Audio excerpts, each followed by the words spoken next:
নমস্কার বন্ধুরা, mister Mrs cooking আর্টে আর একটা খুব সহজ আর ঝটপট রেসিপি নিয়ে চলে এসেছি।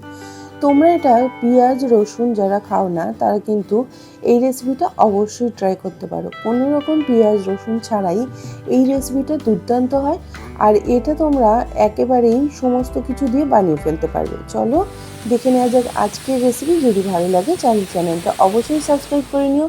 চলো শুরু করা যাক আজকের রেসিপি। প্রথমেই আমরা নিয়ে নিয়েছি চাল। এখানে আমি ঘরে যে চাল খাই সেই চালটাই ব্যবহার করেছি।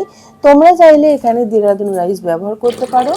এরপরে চালটাকে আমরা ভালো করে ধুয়ে নিচ্ছি।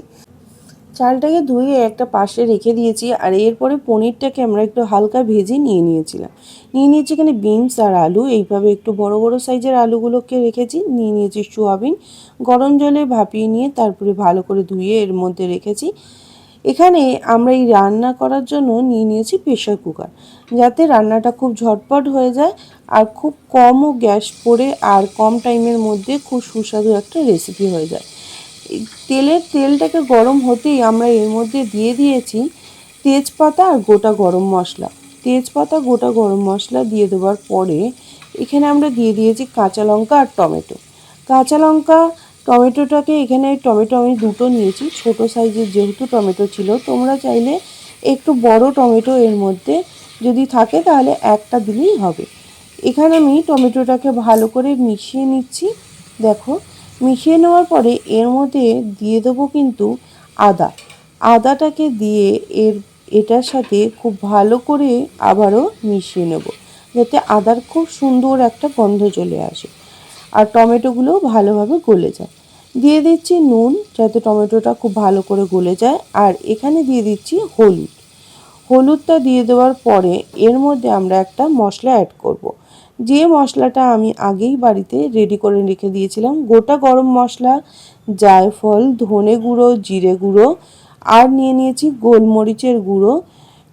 এখানে সমস্ত কিছু এখানে ভালো করে গুঁড়ো করে নিয়ে এটাকে আমি এর মধ্যে দিয়ে দিলাম। এই সমস্ত কিছু মশলাটাকে দেওয়ার পরে এর মধ্যে এটাকে আমরা একটু মিশিয়ে দিচ্ছি, ভালো করে কষিয়ে নিচ্ছি। আর এর মধ্যে সামান্য একটু জল দিচ্ছি, যাতে মশলাটা কোনোভাবেই তলায় লেগে না যায়। মশলাটাকে যাতে তলায় লেগে না যায়, জল দেওয়ার পরে এটাকে আবার একটু খুব ভালো করে কষিয়ে নিতে হবে, যাতে সমস্ত মশলাগুলোই এর মধ্যে হয়ে যায়।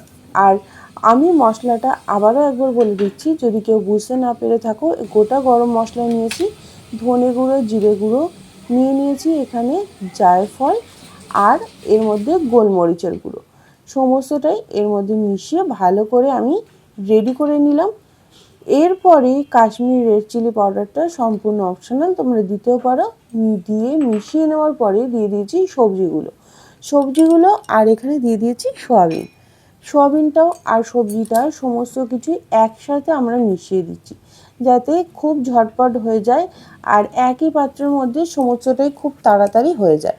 এইভাবে তোমরা বাড়িতে বানিয়ে দেখতে পারো। দুপুরের কিন্তু খাবার এটা ঝটপট হয়ে যায় আর খুব সহজেই কম উপকরণ ছাড়া, কম মশলা ছাড়া এটা কিন্তু বাড়িতে সহজেই বানিয়ে নিতে পারবে। এটাকে সমস্তটাকে ভালো করে কষিয়ে নেওয়ার পরে দিয়ে দিচ্ছি চালটাকে আমি একটু ভিজিয়ে রেখে দিয়েছিলাম। তোমরা যদি আরও একটু বেশিক্ষণ ভিজিয়ে রাখতে পারো ভালো হয়, বা এখানে যদি তোমরা দেরাদুন রাইস দিয়েও করতে পারো তাহলে কিন্তু খুব তাড়াতাড়ি হয়ে যাবে। এটা যেহেতু নর্মাল চাল নিয়েছি, তাই চালটাকে একটু ভিজিয়ে রেখে দিয়েছিলাম। চালটাকে ভিজিয়ে রাখার পরে চালটাকে ঠিক 1 থেকে 2 মিনিট ঠিক এইভাবে আমরা মেশাতে থাকবো, যাতে সমস্ত রাইসটা খুব ভালোভাবে ঝরঝরে হয় আর খুব সুন্দরভাবে যাতে খেতেও লাগে। এরপরে রাইসটাকে ভালো করে মিশিয়ে নেওয়ার পরে দিয়ে দিচ্ছি এখানে জলটা এখানে আমি 1 কাপ চাল নিয়েছিলাম, আর যেহেতু সবজি রয়েছে এখানে আমি জল নিয়ে নিয়েছি আর 2.5 কাপ এখানে জল নিয়েছি। জলটাকে দেওয়ার পরে এই গ্যাসটা প্রেশার কুকারটাকে আমরা বন্ধ করে দিলাম। প্রেশার কুকারটাকে বন্ধ করে দিয়ে এখানে আমরা প্রথমে 2টো সিটি দিয়ে নেব। 2টো সিটি দিয়ে একটু রেখে দিয়ে আমরা কিছুক্ষণ ভাপেই এইভাবে রেখে দেব। ভাপে কিছুক্ষণ রেখে দেওয়ার পরে সিটিটা খুলে দেখো অনেকটাই কিন্তু হয়ে এসছে, কিন্তু এখনও একটু জল জল ভাবটা রয়ে গেছে।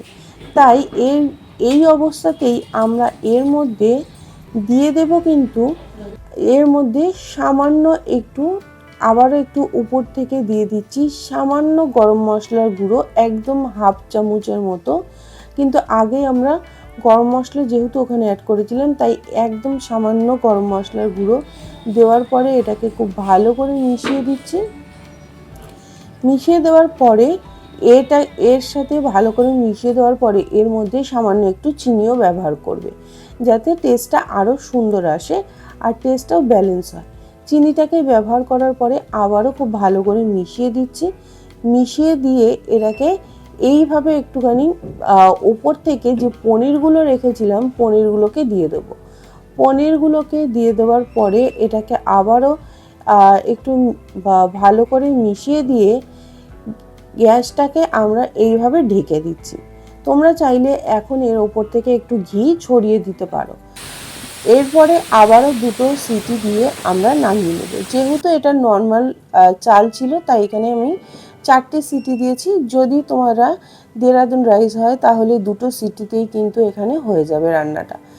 এরপরে দেখো একদম রেডি হয়ে গেছে। লাস্টে নামানোর সময় ওপর থেকে ঘি ছড়িয়ে দিয়েছিলাম। অবশ্যই তোমরা একটু ঘিটা ওপর থেকে ছড়িয়ে দিও, তাহলে দেখবে টেস্টটা দুর্দান্ত লাগে। আর এইভাবে ঝটপট তোমরা এটা বানিয়ে নিতে পারবে।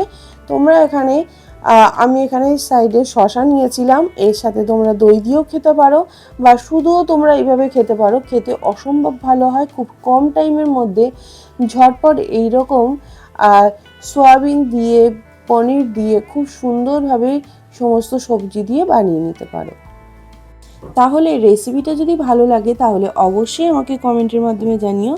আর ভালো লাগলে চ্যানেলটাকে সাবস্ক্রাইব করে পাশে থেকো, বেল আইকনটা ক্লিক করতে একদম ভুলো না। চলো আজকের মতো রেসিপি পর্যন্তই। আবারও দেখা হবে পরবর্তী কোনো রেসিপি নিয়ে। ততক্ষণে তোমরা ভালো থেকো, সুস্থ থেকো।